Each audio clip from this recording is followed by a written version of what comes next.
Hello, welcome back to the channel. So let's do one more question on integration by parts, but this time we'll calculate a definite integral instead of an indefinite integral. But the process on solving the questions which are based on integration by parts doesn't matter if you're taking a definite integral or an indefinite integral. The approach for solving these type of questions is pretty much the same approach over here. The only difference when you're calculating definite integral is you'll first calculate the indefinite integral and then you'll plug in the endpoints in this case. So again, the basic idea is exactly the same. If you're taking the integral from a to b f of x dx, and you know that f of x is basically the indefinite integral of your f of x function, like small f of x function. This is basically capital F of b minus capital F of a, right? So in this question, you'll again follow the same approach. You'll follow the integration by parts formula and you'll calculate the indefinite integral in this case. Once you have the indefinite integral, you'll use this formula in order to solve the definite integral in this case.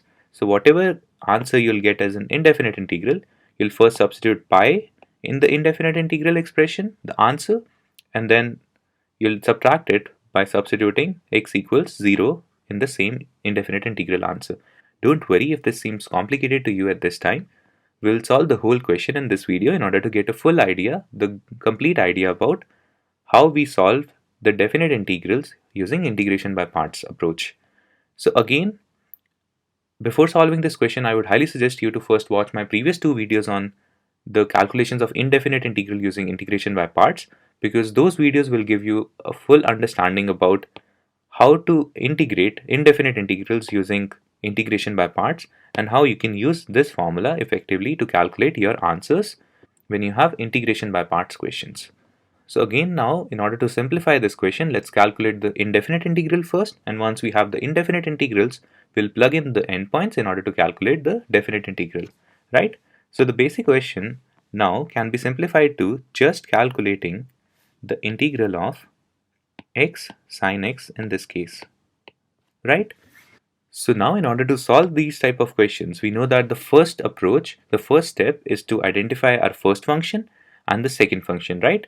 So you can follow two approaches. You can either assume because we know the integral for both x and sine x, you can either assume your second function to be x, and you can also assume your second function to be sine x in this case. But you'll realize in this case that if you take your second function to be x in this question, you will make your calculations a bit more complex as compared to if you choose your second function to be sine x. You can absolutely try to solve this question by taking the second function to be x, and you'll clearly realize that if you take your second function to be x in this case, you'll make your calculations a bit more complex as compared to if we'll choose our second function to be sine x in this case.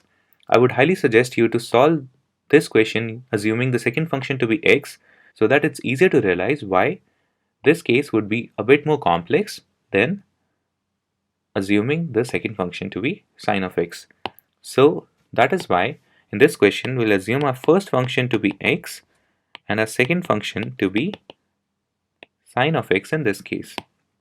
And now based on these assumptions, we will solve this indefinite integral, and we already know the approach to solve this definite integral, which is we'll take the first function as it is, integration of second function, right, minus differentiation of first, integration of second, and then integration of this whole expression over here.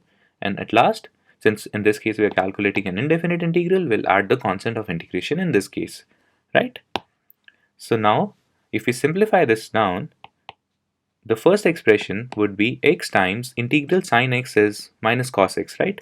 So this would be minus x cos x minus integral, the derivative of x is 1, so d by dx of x is 1, times the integral for sine x is again minus cos x, and this would be dx in this case.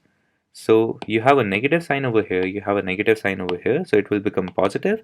So your answer would be minus x cos x plus integral cos x dx, right? And this would be minus x cos x. The integral for cos x is sin x, so it would be sin x And since you're calculating an indefinite integral in this case, it would also have a constant of integration at the end, right?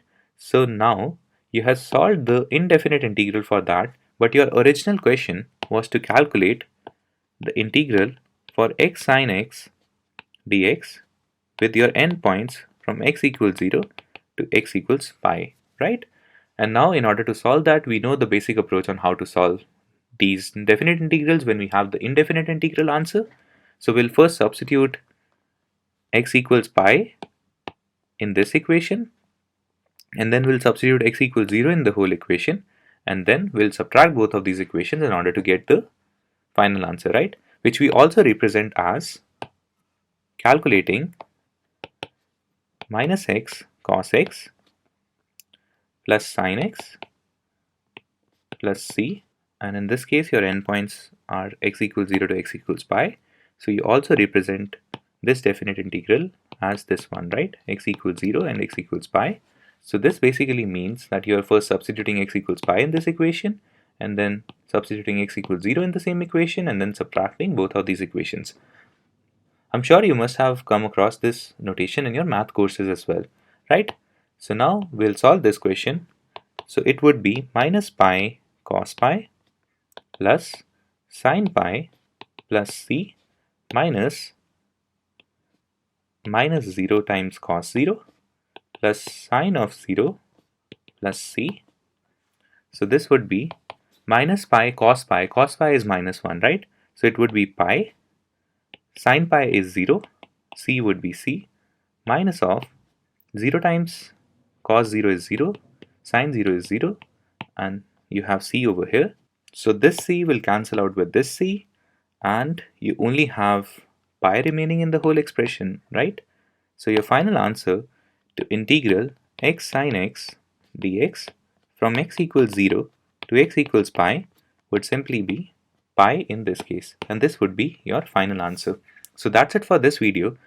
Again, the basic approach to solve definite integrals using integration by parts is first to calculate the indefinite integral by this formula, and once you're done with the indefinite integral, you will use this formula in order to calculate the definite integral in this case. So again, using the same basic steps that we talked about in the previous videos, right? Again, feel free to comment down in this video if you have any doubts related to this video or any specific concept that we talked about in this video. Follow the channel in order to get notified about the other videos that I'll be uploading. Stay tuned. Thank you so much for watching. Bye bye. Take care.